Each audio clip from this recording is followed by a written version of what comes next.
Dans cette vidéo, je vais donner mon avis sur les lectures que j'ai fait dans le cadre du Cold Winter Challenge. Mais encore une fois, si vous n'êtes pas familière de ce challenge, pas de souci. L'idée c'est simplement de donner mon avis sur les lectures que j'ai faites fin 2020, début 2021.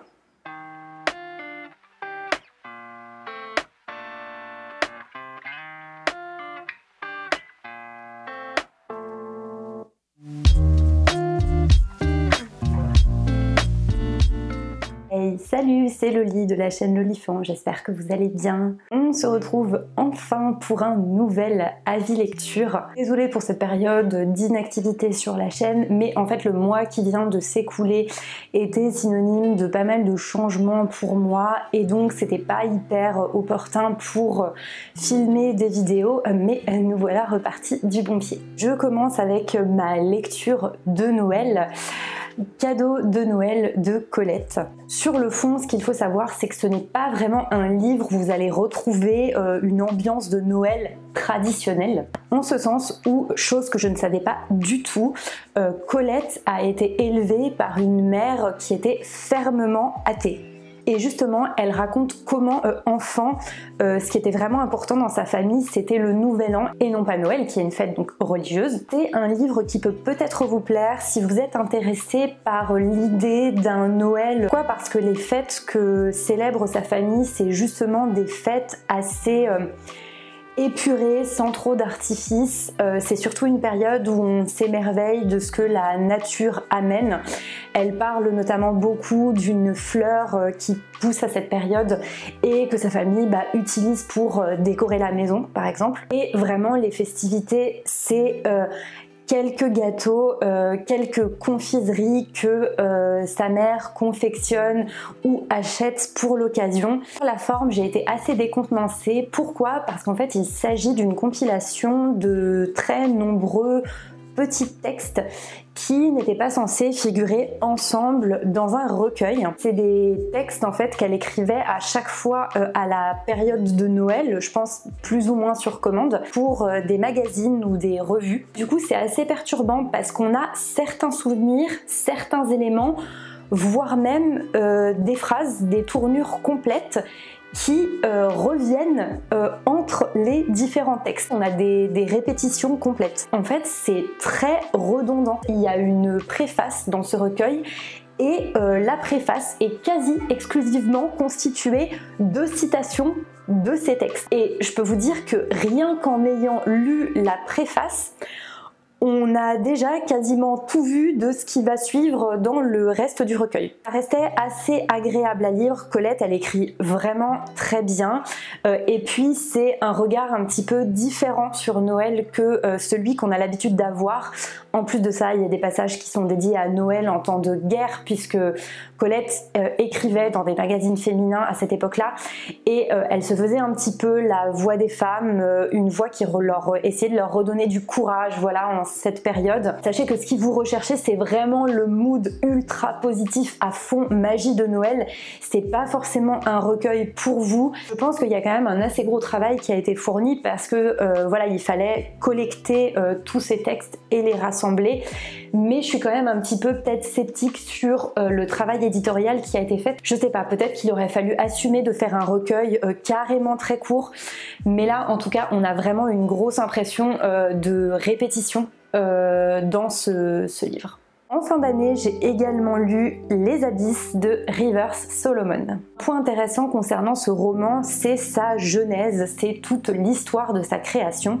En anglais, le roman s'appelle The Deep et il a été inspiré par un morceau de musique, une sorte de mélange d'électro et de rap, par un groupe qui s'appelle The Clipping et qui s'appelle donc The Deep. Si vous l'écoutez, vous verrez dans ce morceau, il y a des paroles qui posent les bases d'une fiction et ce livre développe justement l'histoire qu'on peut entrevoir à travers ces quelques paroles. Du coup, c'est une démarche de création qui est assez intéressante, qui est collective. C'est un pitch qui du coup a trouvé en fait de l'écho auprès de plusieurs personnes et ça vaut le coup de s'y intéresser. Du coup, qu'est-ce que cette histoire? Eh bien, ça part du principe que quand des femmes esclaves étaient transportées sur des bateaux négriers et qu'on découvrait qu'elles étaient enceintes, eh ben on les précipitait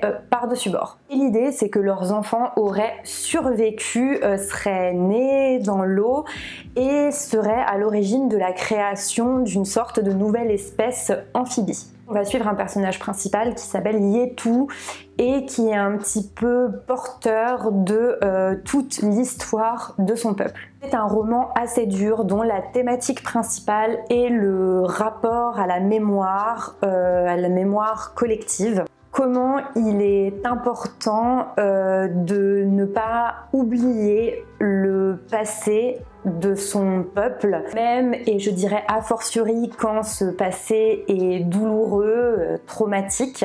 Voilà, l'importance de cette mémoire collective et de l'autre côté, le poids qu'elle peut représenter, la charge, la douleur et la nécessité parfois de prendre ses distances pour se développer en tant qu'individu. J'ai trouvé toutes ces idées assez intéressantes. J'ai aussi aimé en fait l'alternative de société qui est proposée, puisque le peuple amphibie qui est présenté par River Solomon ne se pense pas du tout comme nous. Déjà, toute la société est non binaire a priori.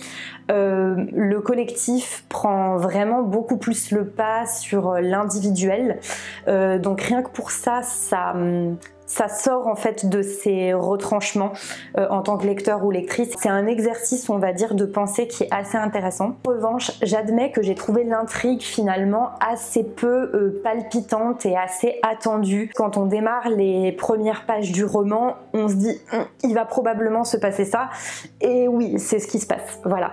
Du coup, c'est un petit peu dommage. Ceci dit, au final, on comprend que le roman est surtout centré sur les questionnements de Yetu, sur les tensions intérieures qui l'animent, sur toutes les émotions contradictoires, sur toutes les questions que Yel se pose. C'est quand même une lecture d'une qualité et d'une originalité assez marquée. Je ne vous recommande pas si vous cherchez une lecture simplement divertissement, feel good, parce que c'est quand même assez lourd et chargé en émotions, mais c'est très intéressant.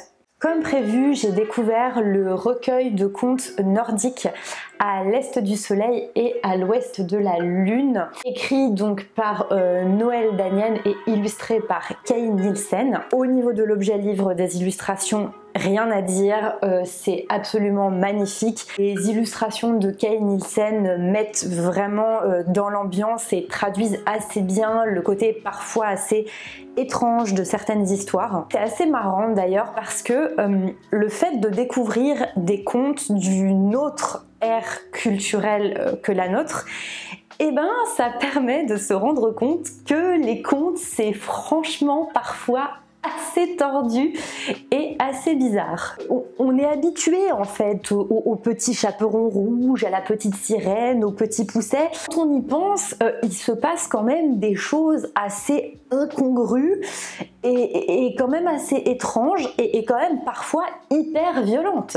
Entre le loup qui bouffe la petite fille, le loup dont on remplit le ventre de pierre, les géants qui mangent des enfants, les mecs à la barbe bleue qui ont des filles décapitées au fond d'un placard, enfin vous voyez. Et là franchement à certains moments j'étais assez hallucinée. D'ailleurs j'ai sélectionné certains passages, alors attention hein, parce que soyez prêts pour ce que je m'apprête à lire. Là pour le contexte en fait, on est dans une histoire où on a une princesse qui s'apprête à épouser un prince vouivre, donc une sorte de prince serpent. Et ils sont sur le point donc de se marier et de passer la nuit de noces. Et voilà les conseils qu'on adresse à la jeune fille. Voici ce que tu vas faire. Vous allez d'abord passer devant le pasteur, puis vous vous retirez dans votre chambre nuptiale.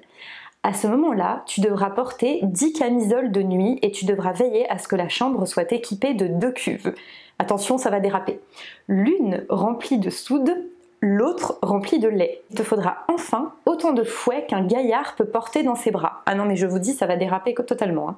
Dès que le serpent vouivre entrera dans la pièce, il dira « Belle Vierge, ôtez une camisole. Et toi tu diras, Prince Vouivre, ôtez une mue, parce que c'était un serpent. Je continuerai ainsi jusqu'à ce que tu aies ôté 9 camisoles et lui 9 mues. Quand lui n'aura plus de mue, toi, il te restera une camisole de nuit, alors que lui sera réduit à l'état d'amas de chair sanguinolente.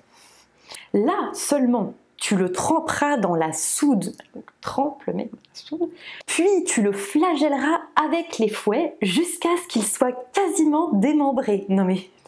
Ensuite, tu le nettoieras dans le lait, non oui, parce que le pauvre quand même, ça doit faire mal. Tu l'envelopperas dans les 9 camisoles, tu le prendras dans tes bras et tu l'emmèneras au lit. Après, tu t'endormiras, même si tu ne devais sommeiller que quelques instants. Donc au final, la princesse fait tout ça et quand elle se réveilla le lendemain matin, elle était blottie dans les bras du plus beau prince qui soit. Voilà. Super mille noces, hein, à base de chair sanguinolente, de soude, de fouet, de lait... Et puis j'étais aussi hyper déçue par la première nouvelle, donc celle qui s'appelle À l'Est du Soleil et à l'Ouest de la Lune, qui est assez connue. Et en fait ce qui se passe, c'est que j'avais très envie de la lire parce que quand j'étais petite, j'avais une cassette vidéo qui s'appelait La Légende de l'ours roi. Et j'ai découvert que ce film était inspiré de ce conte. Et j'aimais beaucoup ce film parce que donc le début c'est une espèce de réécriture de La Belle et la Bête entre guillemets. C'est une princesse qui épouse un ours qui est en fait un prince. Mais c'est la seconde partie qui est intéressante. Au final, il va arriver quelque chose de négatif au prince. Il va être enlevé par une méchante sorcière et c'est la princesse qui va prendre la route pour aller libérer le prince. Sauf que la fin de ce conte d'origine n'est pas du tout la même que celle du film qui était assez cool et assez badass, enfin pour l'époque. Parce qu'en fait à la fin du conte, la princesse doit gagner une dernière épreuve pour récupérer le prince face à la sorcière et d'autres filles. Et cette épreuve, qu'est-ce que c'est? Tenez-vous bien. Faire la lessive, sans déconner, c'est vraiment ça. Seule la princesse réussit à laver correctement la chemise. Et tout est bien qui finit bien. What? Non mais... J'étais hyper déçue. Vraiment, c'est... Ah, je vous raconte pas comment la hype était comme ça quand la princesse est partie et tout machin, elle fait des épreuves, elle doit trouver le palais où le prince est retenu et tout. Et tout à la fin, épreuve finale... Allez, la machine à laver. J'ai pas compris. Sinon, voilà, ce qui était rigolo, c'est qu'en fait, on se rend compte qu'on retrouve certains schémas qui sont aussi présents dans nos contes. Typiquement, l'enfant pas comme les autres, un petit peu rejeté, qui finit par sauver toute la famille, ses parents ou ses frères et sœurs. Le prince qui se transforme en bête, les portes qu'il ne faut surtout pas ouvrir sinon il va t'arriver malheur, attention, mais que tu ouvres quand même une fois, 2 fois, 3 fois, etc. Comme si vous n'aviez pas assez entendu parler de Daphné du Maurier sur cette chaîne, je vous parle de ma cousine Rachel, donc de Daphné du Maurier que j'ai dans cette magnifique édition vintage. Cousine Rachel, ça raconte l'histoire d'un jeune homme qui s'appelle Philippe et qui est le jeune cousin d'un autre homme, Ambroise, qui est le propriétaire d'une très belle demeure en Cornouailles, comme Daphné du Maurier les aime. Ces deux-là sont un petit peu dans une relation affective assez fusionnelle et assez en autarcie, puisque à part leur domestique, il n'y a personne d'autre dans leur grande demeure. Sauf qu'un jour, Ambroise va partir en vacances en Italie. Là-bas, on l'apprend à travers les lettres qu'il envoie à Philippe. Il va faire la connaissance d'une certaine Rachel, dont il va s'éprendre et qu'il va épouser.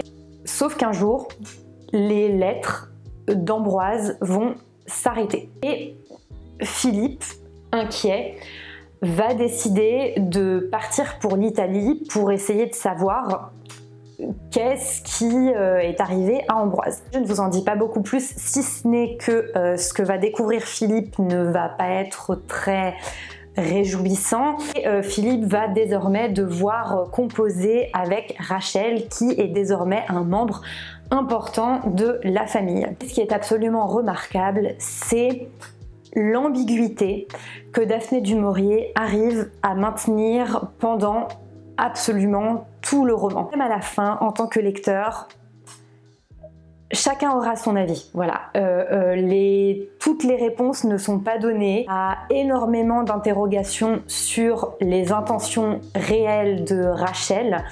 Est-ce qu'elles sont plutôt bienveillantes ou pas? Vraiment un roman qu'il faut lire parce que en tant que lecteur, on est ballotté comme ça.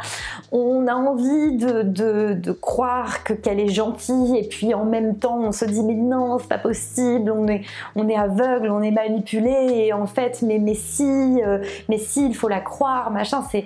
Enfin voilà, c'est dingue. Comme Rebecca, c'est un roman où on est vraiment actif en tant que lecteur et où on est vraiment amené à remettre beaucoup de choses en question, tant le personnage de Rachel que le personnage principal, donc le narrateur, parce que le personnage principal, c'est un personnage qui est loin d'être neutre dans le regard qu'il porte sur la vie, dans le regard qu'il porte sur les femmes.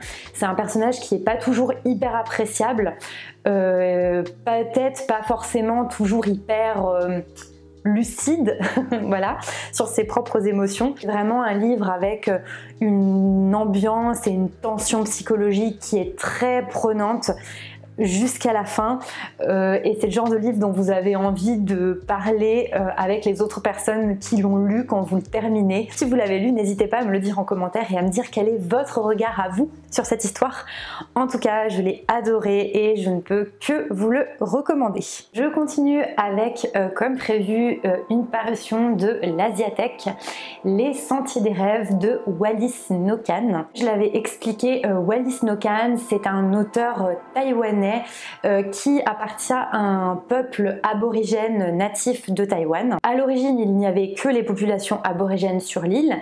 Puis, il y a eu une présence partielle des Hollandais et des Espagnols sur l'île. Ensuite, vous avez pendant une période la Chine qui prend possession de l'île.